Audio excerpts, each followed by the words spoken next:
Espiritismo sem mistério.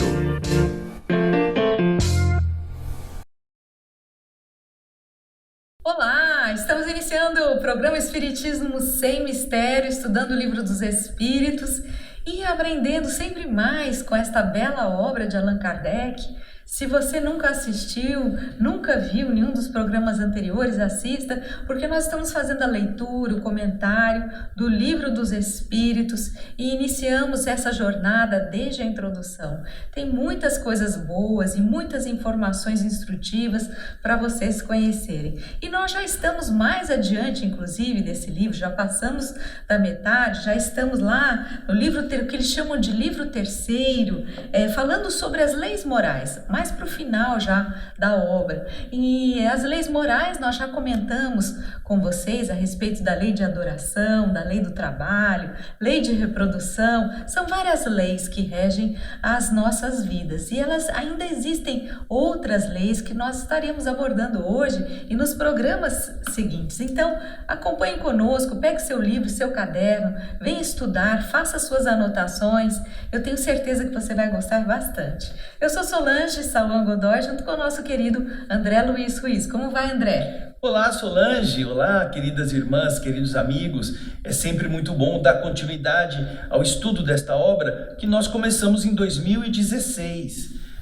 Quando o livro foi iniciado na parte introdutória ou na história de como chegamos ao Livro dos Espíritos, lá em 2016. Agora nós já estamos, como a Solange falou, na terceira parte, na terceira que é chamada por Kardec de livro 3, ou livro terceiro, que fala sobre leis morais.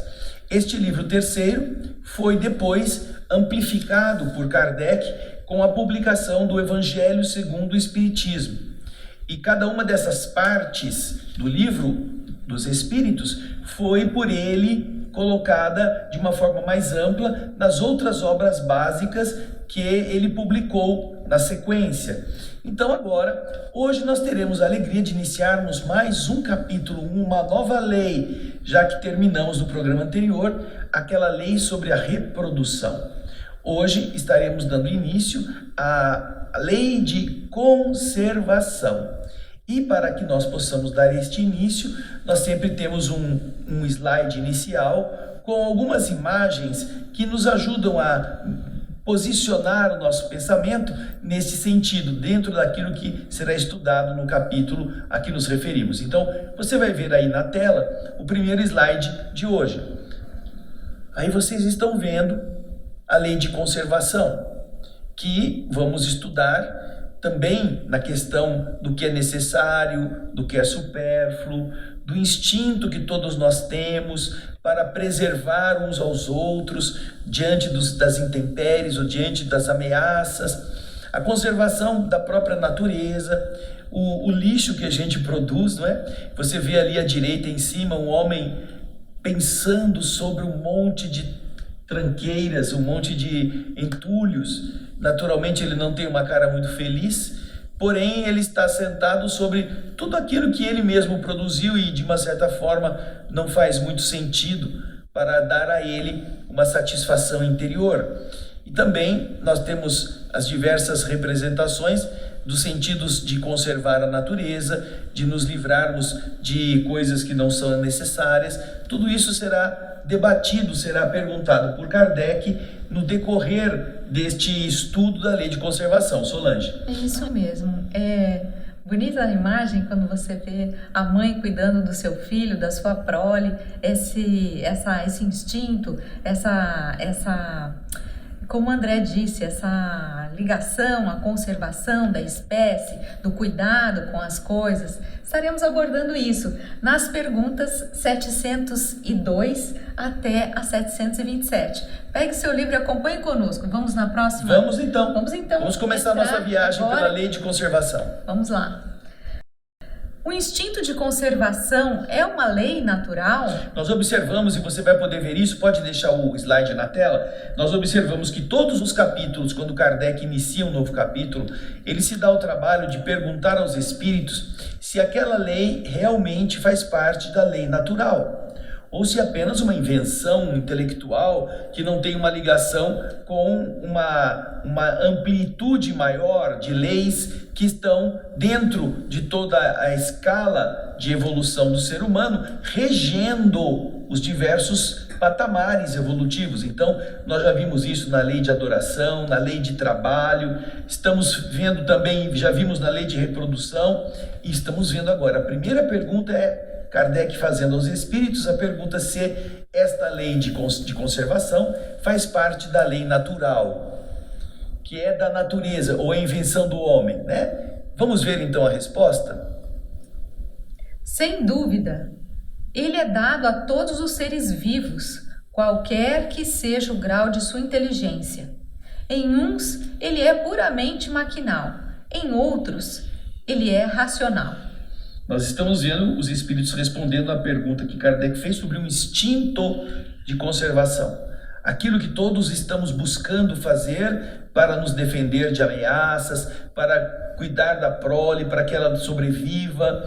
Todas essas são maneiras de nós estarmos lutando para conservar aquilo que é tão precioso. Eu me recordo, Solange, de algumas cenas interessantes que a gente vê na natureza. Em nossa casa, às vezes a gente escuta uma gritaria de passarinho, mas uma alvoroçada, e a gente olha o quê?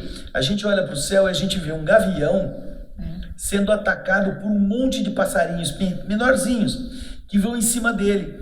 Porque os passarinhos sabem que esse gavião está procurando um ninho para comer os filhotes que estão lá, ou levar os filhotes para sua prole, né, que está em algum lugar esperando o almoço chegar. Porém, os outros passarinhos que também estão cuidando da sua própria vida, de sua própria prole, dos seus filhotinhos, atacam essa ameaça potencial como se fossem, por exemplo, teco-tecos atacando um Boeing, né? Voando ao redor do Boeing, tentando fazer o Boeing mudar de direção. É um processo que ajuda a entender essa lei de conservação que é da natureza instintiva dos próprios seres. Em alguns casos, como a resposta estava dizendo, ela é uma estrutura puramente maquinal. É algo próprio da espécie que está nesse estágio. Maquinal, né? Não pensa, ela reage. Agora, em outros, ela é já racionalizada. Quando já existe inteligência, já existe conhecimento dessas leis ou mais domínio, essa ação do instinto de conservação, ela pode ser mais ligada a uma atitude racional, né? Não apenas maquinal. Então nós estamos vendo que o instinto de conservação pertence à natureza.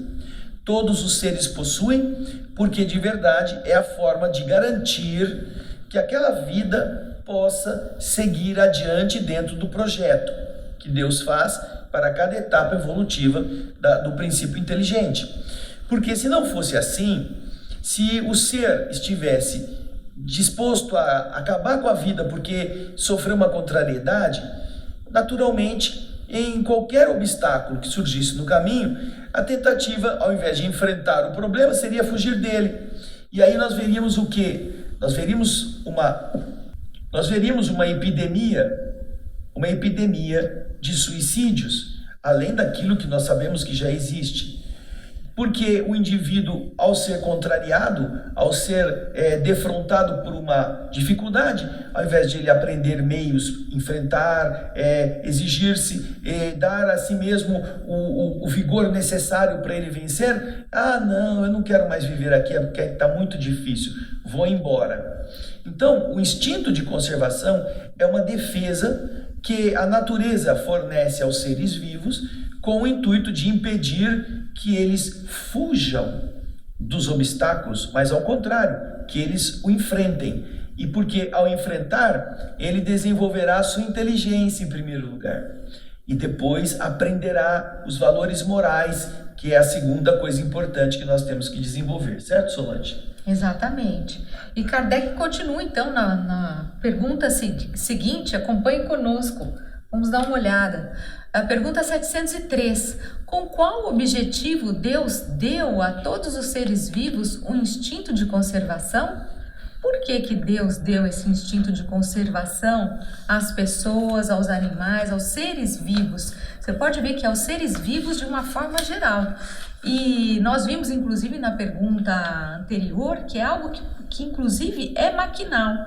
Ou seja, é algo instintivo, esse instinto de conservação é algo que muitas vezes você nem pensa, você atua. Agora, por que será que Deus nos deu essa capacidade? Essa pergunta também, ela está bastante ligada à maneira pela qual nós interpretamos os diversos níveis de evolução que existem. Porque a pergunta deixa claro que, por que Deus deu a todos os seres vivos,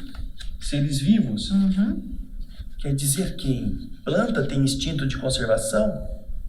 Planta que não pensa, que não tem cérebro, também luta para conservar? E nós vamos descobrir que, ainda que ela não tenha a capacidade de se defender com a consciência, a inteligência, a planta tem um processo que foi desenvolvido para que ela consiga jogar as suas sementes mais distantes e permanecer assim viva através das suas gerações, fazendo com que outras semelhantes possam também procriar, possam também gerar. O instinto que nós possamos aí entender maquinal, nós vamos ver diversos tipos de plantas. Umas desenvolvem uma semente que gira como se fosse um helicóptero e o vento leva embora. Outras fazem com que a semente fique num floquinho. Quando nós temos, por exemplo, o dente de leão, né? Ele tem uma estrutura tão delicada que o vento bate e aquela sementinha que parece um paraquedas é levada bem longe para semear em outro lugar. Outras estão com vagens. Eu tenho certeza que você já viu isso, principalmente na espécie de árvore chamada de sibipiruna. Essas vagens, elas vão secando, secando. E quando a temperatura e o calor atingem determinado ponto, essa vagem, ela estoura, faz pá! Quando ela faz isso, ela projeta sementes a vários metros mesmo. Na nossa casa, nós temos umas árvores na rua, que não estão na nossa calçada, e nós distamos desta árvore mais ou menos uns 30 metros, pois a gente encontra no quintal de casa sementes que esta árvore jogou a essa distância, com esse projétil, parece um tiro que ela faz quando aquela vagem que ela dá, depois da florada, vai nascer então aquela pequena vagem que vai ficar grande e ela vai ficar retorcida até que ela estoura e as sementes voam para todos os lados. Nós temos o que nisso? Nós temos um processo de manutenção da espécie. Isso mesmo, é uma coisa que vai gerar mais árvores como aquela. Nós temos também fenômenos que as espécies produzem para determinadas finalidades de cuidar de si mesmas. Temos algumas reações químicas que fazem com que a espécie se defenda de determinados fungos, de determinadas agressões externas, como sendo micro-organismos ou doenças que venham a fustigar a saúde desta árvore. Então, tem inúmeras formas de encontrarmos maquinalmente o instinto de conservação. Ao mesmo tempo que nós temos, em certos outros níveis de animais já mais desenvolvidos, algo um pouco mais pensado, um pouco mais racional. Algo que faça com que, por exemplo, o gato, ele mude com os seus filhotes de um lugar inseguro para um lugar mais seco. Então você vê a gata pegando o filhote pela boca e vai andando com ele até colocar num outro lugar. Aí a outra vai até colocar num outro lugar. Aí pega um terceiro e leva para um outro lugar. Tem um vídeo muito bacana na internet, que eu já vi várias vezes. Um indivíduo, ele cria um bichinho, é um tipo de roedor, parece uma fuinha. Então, o que acontece? A fuinha tem uma caixinha e você vê o vídeo, a fuinha vem, pega o dedo do seu proprietário, pela boca e vai puxando o proprietário. E ela leva até a caixinha, que ela quer que o proprietário veja que ela deu à luz, que tem um monte de filhotinho. Aí ele tira a mão, ela vai lá de novo, pega a mão dele e arrasta para mostrar dentro da caixinha que os filhotinhos estão lá. É muito bonitinho isso. E há outros, por exemplo, há determinados animais, como cães, que vão buscar comida no mesmo lugar para levar a comida para os seus filhos que estão necessitando desse alimento em um terreno baldio, por exemplo. Então algumas pessoas vão ver, por que esse cachorro vem sempre aqui? Ele pega esse negócio, essa comidinha no saquinho, e ele vai, ao invés de ele comer desesperadamente, ele pega na boca e vai levar lá onde está. A pessoa seguiu o cachorro e descobriu que ele estava levando comida para os seus filhotes. A gente já tem, inclusive, uma inteligência. Exato. Que é primitiva, mas é uma inteligência, um instinto inteligente, mais aperfeiçoado. Aliás, no Livro dos Espíritos, nós já vimos isso, que o instinto, como nós aprendemos, é uma espécie de inteligência. Isso. Mas é uma inteligência não racional, dependendo do nível em que essa inteligência se encontra. Mas já há alguns lampejos no reino animal inferior ou no reino animal superior, já há alguns lampejos de uma maneira de interpretar as coisas e de compreender o que realmente precisa ser feito para defender aquela prole que está nascendo, de agressões ou de um estágio de desespero que às vezes os animais que são os que estão gerando, eles se encontram porque seus filhotes estão largados, eles não têm como cuidar. Então, muitos vão pedir socorro, muitos vão pedir ajuda de forma instintiva, mas pedir ajuda consciente de que eles precisam levar alguém até o lugar. É muito interessante isto. Então, com isso nós vamos entender o que ele significa, o que ele quis dizer com essa pergunta. Com qual objetivo Deus deu a todos os seres vivos o instinto de conservação? Então agora a gente vai ver a resposta, né, Solange? Vamos lá? Porque todos devem concorrer para os objetivos da providência. É por isso que Deus lhes deu a necessidade de viver. Aliás, a vida é necessária ao aperfeiçoamento dos seres, e eles o sentem instintivamente, sem se aperceberem. Se nós temos a vida, para que essa vida nos facilite o crescimento. Então, se temos que crescer, nós temos que preservar o tempo de vida que nós temos para que haja tempo suficiente para nós sairmos de um nível e chegarmos a outro. Todos nós vamos concorrer com os objetivos da providência, que são os objetivos de melhorar a cada filho de Deus naquilo que ele já pode assimilar. Agora, além de estarmos concorrendo para a evolução do nosso ambiente, a evolução das espécies, nós também estamos precisando daquele tempo para assimilar todos os entendimentos, as compreensões das leis do universo, experiências. Se nós vamos lá no Livro dos Espíritos, nós vamos aprender que Deus criou o homem simples e ignorante. O ser espiritual criado, o ser na sua origem é simples e ignorante. O que quer dizer isto? Simples quer dizer não complexo. É o ser mais simples, que não tem complexidade. E a outra parte é o quê? Ignorante. Ignorante quer dizer que o cara é um tapado, é um bronco, é um troglodita? Não. É que ele não tem conhecimento. Ignotus, não conhecendo, não conhecedor, que a gnose, que é o saber, ele não possui. Então, ignorante é o indivíduo que não tem experiência. E ao partir do ponto simples e ignorante, ele vai caminhando para algo menos simples e menos ignorante. Cada vez vai ganhando em complexidade e vai tendo experiências que vão fazendo com que ele vá assimilando os ambientes, as experimentações, as necessidades que vão incorporando-se à sua maneira de ser, até que ele atinja um patamar que ele já possa migrar para outra espécie, já possa seguir adiante nessa escada de evolução. Então, essa resposta tem essa ligação com o objetivo de estarmos na Terra, cuidando do tempo que ainda dispomos. Infelizmente, Solange, muitas pessoas só vão pensar no tempo quando estão no cemitério ou quando estão um pouquinho antes, né? Quando estão na UTI. Jogaram o tempo fora, agora está como na UTI.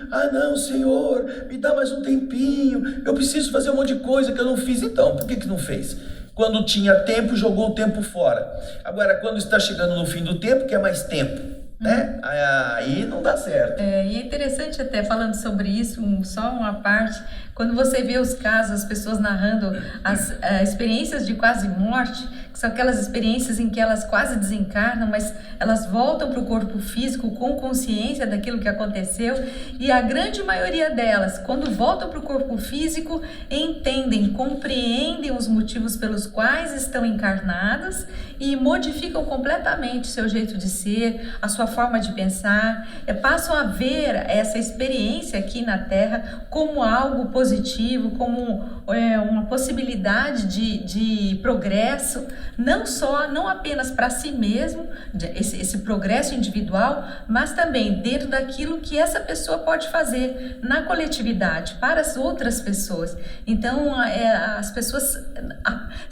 pessoas notam, né? Elas passam a conhecer melhor a realidade das coisas no plano material e no plano espiritual.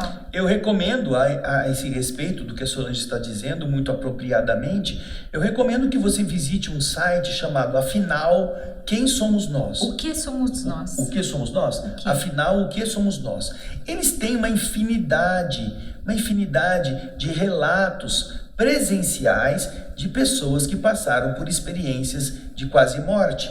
Afinal, o que somos nós? Ele é apresentado por um senhor muito simpático, eu não me lembro o nome dele, mas é um físico, imagina isso, é um cientista que está entrevistando pessoas que tiveram contato com o outro lado da vida, sem serem médios. Não é um programa espírita, é um programa de pesquisa, e ele traz o depoimento de várias pessoas que passaram por isso que a Solange está dizendo, e que atestam que depois que apareceram de volta no mundo físico, a vida deles tem um outro padrão.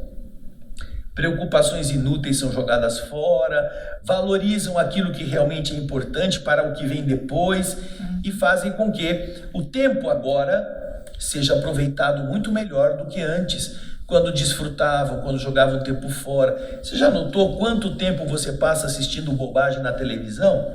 Programas de entretenimento, que outra coisa não são do que desviar você do caminho, por isso que se chama diversão.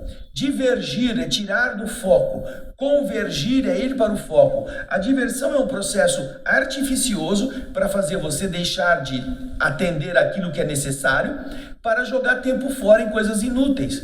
Você vai assistir a vida inteira um monte de novelas, todas elas iguais, quando não muito graves, na mudança de comportamento, na engenharia social para fazer você mais infeliz, insatisfeito, ou atuando em áreas que você não concordaria antes, mas ainda assim todas elas têm aquela mesma coisa. Alguém que gosta de alguém que não gosta de alguém que tira alguém de alguém que faz uma armadilha para o outro cair, alguém que tem tendências viciosas e que progride, e aí termina a novela. Aí vem outra, a mesma coisa. Muda o cenário, muda o cabelo, muda um pouquinho o roteiro, mas é sempre a mesma coisa. E você perde todos os dias pelo menos 50 minutos assistindo isto, que na verdade é mais por causa dos intervalos comerciais de quem está tentando vender produto para você do que de verdade pela história. Você perde uma hora que você poderia estar lendo um livro útil, alguma coisa boa. Não estou falando de espiritismo só não, estou falando de coisas instrutivas, que quando você termina, você é uma pessoa melhor, uma pessoa mais preparada, uma pessoa diferente, do que quando você acaba uma novela e fica esperando outra. É a mesma coisa de jogo de futebol, campeonato, todo ano é um campeonato, todo ano é a mesma coisa, os mesmos 22 pernas de pau jogando bola um contra o outro, para depois chegarem na final, ganharem o troféu, todos eles ganham rios de dinheiro e o povo que está assistindo ficando pobre, sem ganhar nada. Para se sentir, meu time ganhou. E daí, o que você ganhou com isso? Você só ficou mais pobre porque teve que pagar o ingresso para assistir. Então, pense quanto tempo se perde. E é isso que nós teremos responsabilidade. Porque o tempo nos foi concedido dentro de um limite que vai se esgotar e nós estaremos encontrando depois o que fizemos dele, no bem ou no mal, ou na inércia. Então, pense nisso. Agora nós vamos para outra pergunta, Solange. Na pergunta 704, Kardec fala o seguinte: Deus, dando ao homem a necessidade de viver, fornece-lhe sempre os meios? Bem, olha que pergunta interessante. Kardec está assumindo que dentro daquilo que os espíritos explicaram, o homem precisa sobreviver, ele tem necessidades, ele tem um corpo de carne, ele tem aquilo que o corpo exige que ele faça. Ou seja, ao dar ao homem essa necessidade de viver, porque aí o homem não pode se matar, né? O homem tem que aguentar o tranco e levar a vida dentro daquilo que ele consiga. Você tem fome, você que está me assistindo. Você todo dia precisa tomar o café da manhã, almoçar e jantar. Já pensou se você tivesse nascido num mundo onde só existisse palha? Só existisse palha, você tem que comer palha de manhã, de tarde, de noite, já pensou? Que coisa mais cruel, que coisa mais difícil, você ia morrer de fome. Porque você não vai conseguir engolir palha. Você pode engolir um pouquinho de manhã, mas a palha é indigesta. Como é que você poderia imaginar sobreviver num ambiente para o qual a sua necessidade não vai encontrar nada que a satisfaça? Então Kardec, diante da resposta dos espíritos, pergunta a eles: ora, Deus dando a necessidade ao ser humano, deu também a ele meios de sobrevivência? Você tem uma pessoa que você gosta, que você contrata e diz assim: eu quero que você fabrique aqui todos os móveis da minha casa. Fabrique aí. Ah, tá bom, eu gosto de mexer com madeira. Onde que está a oficina? Ah, não, você se vira. Mas não tem serrote? Não, não tem serrote, não tem martelo, não tem prego, não tem lixa. Não, mas e como é que eu vou fazer? Então, eu não sei, eu estou te contratando, agora você que se vire. Mas aqui não tem madeira? Então, não sei, isso é um problema seu. Então imagina isso, né? Você contrata uma pessoa para fazer uma coisa, a pessoa sabe que ela pode fazer aquilo, mas não tem como fazer. Aí você fala: o senhor me dá um dinheiro para eu comprar uma serra? Não, o dinheiro só vou te dar quando você acabar o serviço. Mas eu não tenho dinheiro, aqui não tem serrote, não tem prego, não tem lixa, não tem cola, não tem nada. Como é que eu vou cortar a madeira? Ah, isso já não é problema meu, porque o marceneiro é você. Por isso Kardec está fazendo essa pergunta. Deus deu ao homem os meios de sobreviver, já que ele tem necessidade de viver. Deus lhe forneceu os meios. Vamos ver a resposta dos espíritos. Sim, e se não os encontra, é porque não os compreende. Deus não poderia dar ao homem a necessidade de viver sem dar-lhe os meios. Por isso faz a terra produzir para fornecer o necessário a todos os seus habitantes, porque só o necessário é útil. O supérfluo não o é, jamais. Bom, então veja só, todos nós vamos ter necessidade de comer. O alimento faz parte da manutenção biológica. Nosso corpo precisa de abastecimento.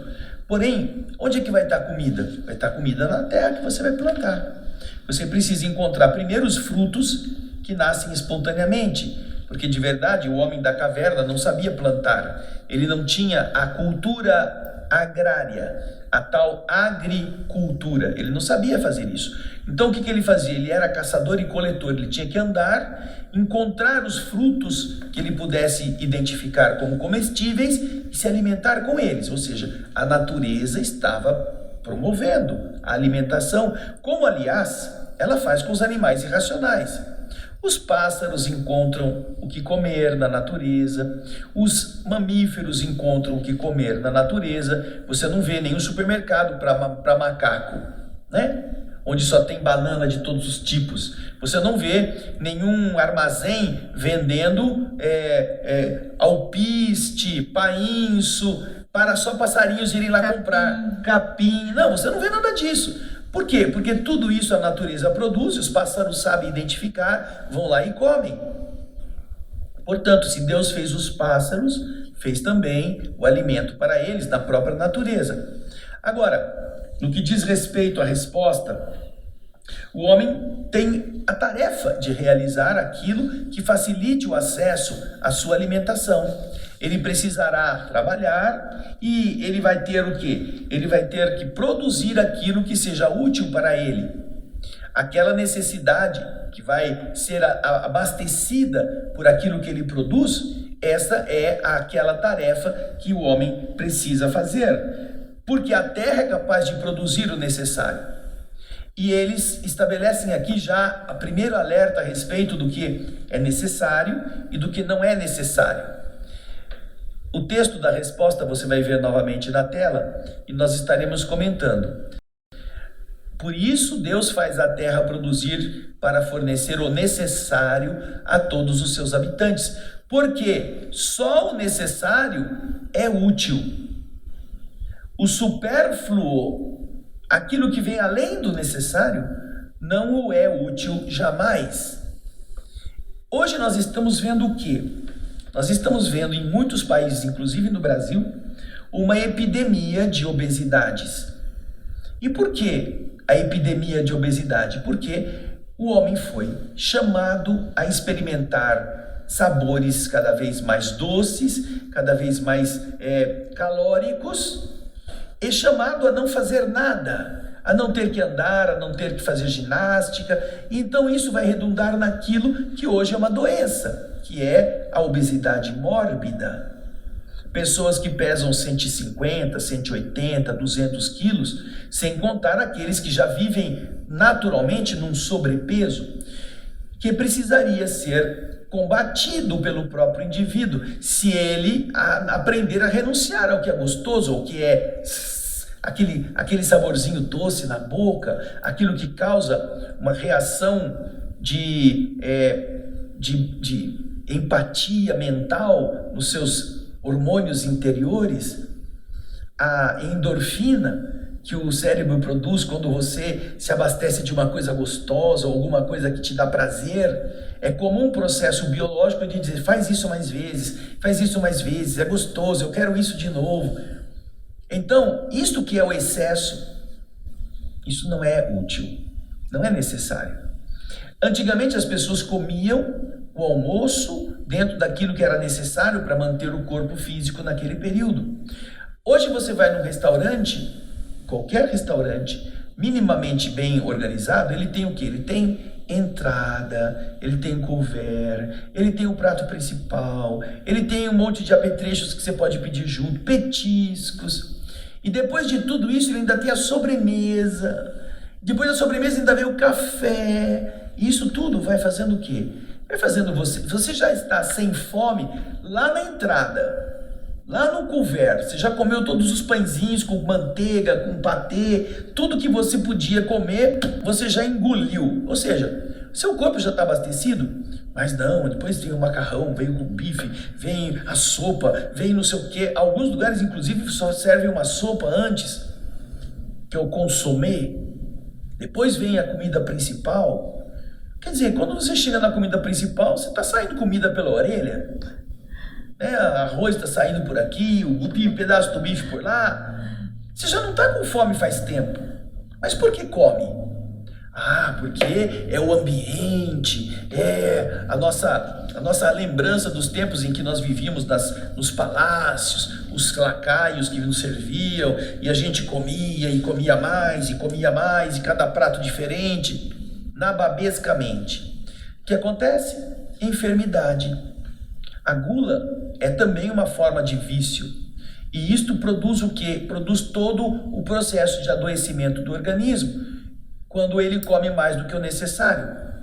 Limitar-se, portanto, é uma forma de você atender à natureza, que permite que você tenha saúde, que você viva, e ao mesmo tempo que você não se exceda. Porque tudo aquilo que é excessivo, tudo que é supérfluo, não é útil, não é necessário jamais. Pense na sobremesa. As pessoas, eu tô gordo, eu preciso emagrecer 10 quilos, tá bom? Então faz o seguinte, pensa nisso. Você se preocupe em emagrecer 10 gramas por dia. 10 gramas. 10 gramas Tá vendo isso aqui? É um frasquinho de plástico. Aqui, nesse frasquinho, tem 30 ml, 30 gramas, vamos dizer assim. 1/3 desse frasquinho por dia. 10 gramas do seu peso. Para você fazer isso, você pode, nem precisa fazer ginástica, você para de comer um pouquinho a sobremesa. No almoço e na janta. Não come a sobremesa. Se você for tomar café, não põe açúcar, põe um adoçante. Você emagrece 10 gramas por dia. Por dia. Em 10 dias, você perdeu 100 gramas. Em 30 dias, você perdeu 300 gramas.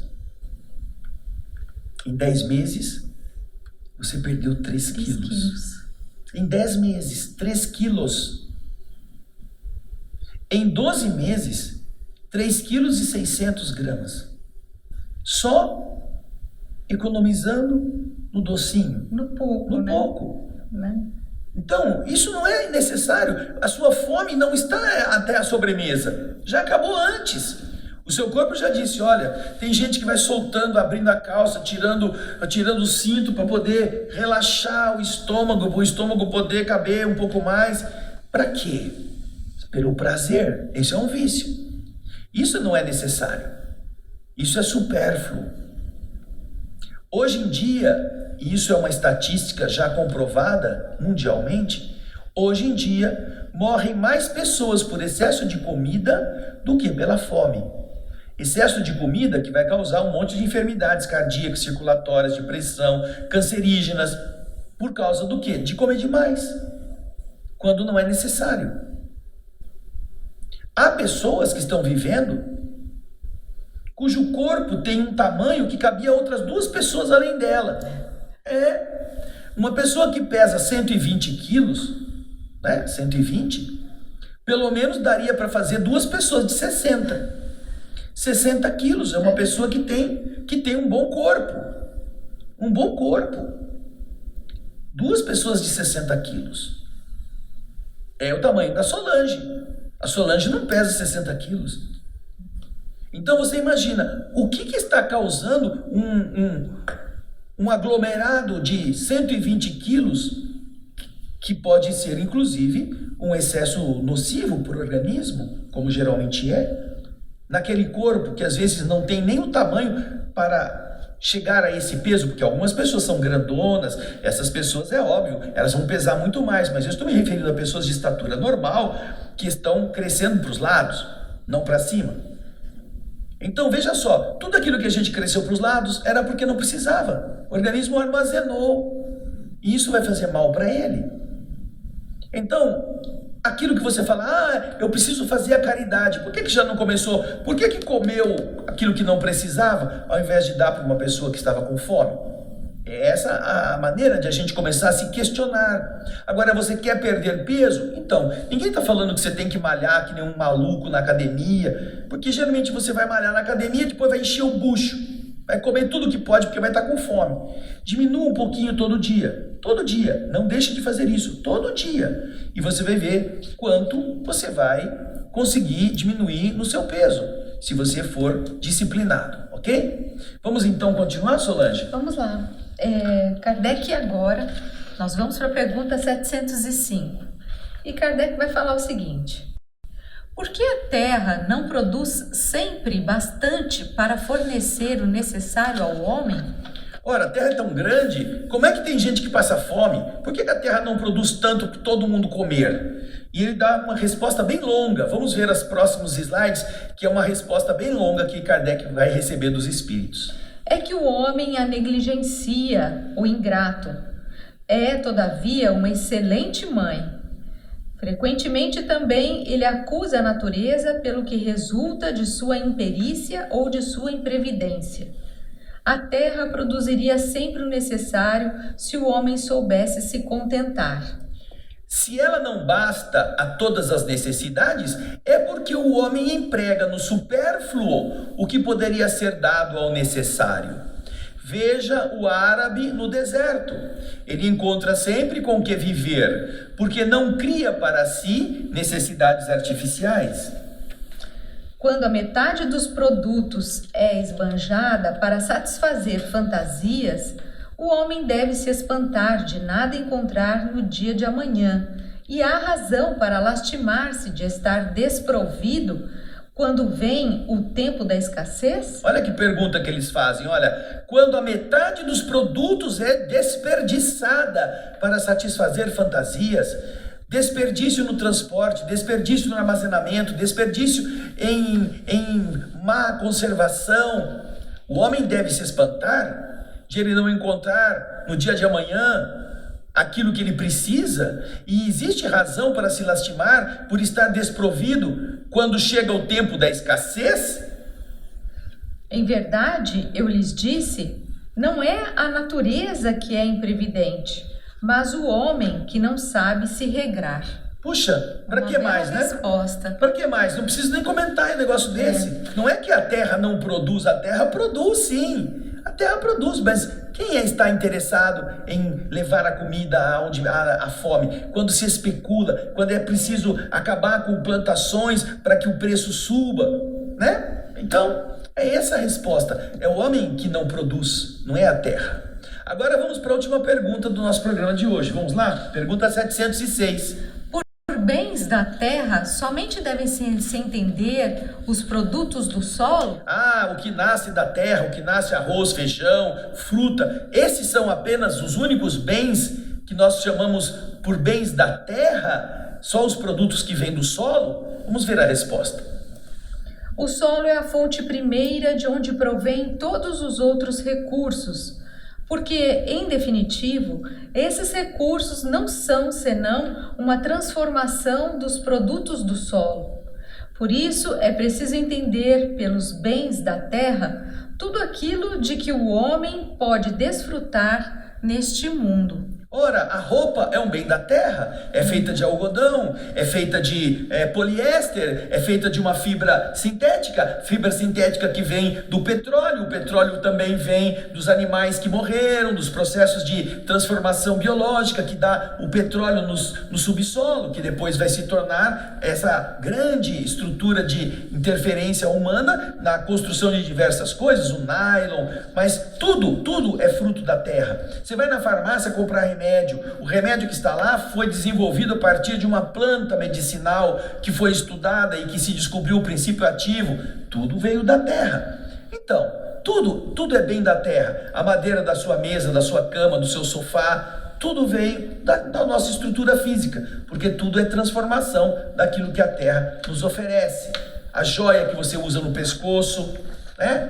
O metal de que é feito o seu carro, todos eles vieram dos minerais que a humanidade explora e transforma. Então, tudo na verdade deve ser entendido como bem da terra, tá bom? Então, com isso, nós chegamos aqui no final. Solange, pode falar alguma coisa? O que nós vemos é que nessa cadeia de produção, se nós formos buscar, nós sempre vamos encontrar o solo, nós vamos encontrar a terra. E na lei de conservação, já que Deus nos deu esse instinto, essa capacidade, essa potencialidade de nos conservarmos, aos seres vivos de uma forma geral, nada mais é lógico do que realmente Deus ter dado também a forma pela qual nós podemos subsistir.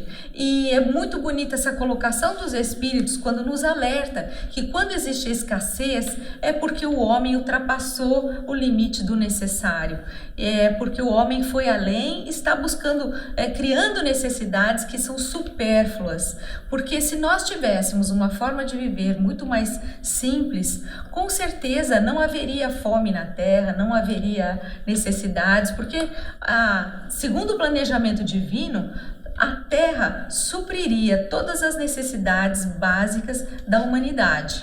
Quando não há egoísmo, quando não há um indivíduo pensando só nele, todos poderão ter uma vida melhor. É assim que o Evangelho nos ensina. Veja a despensa da sua casa. Quantas vezes você jogou produtos alimentícios que tinham vencido a validade, jogou fora e alguém não comeu, né? Mas nós vamos continuar esse assunto no nosso próximo programa. Agradecemos a sua participação. Contamos com vocês e até o próximo Espiritismo Sem Mistério. Tchau, gente. Beijão.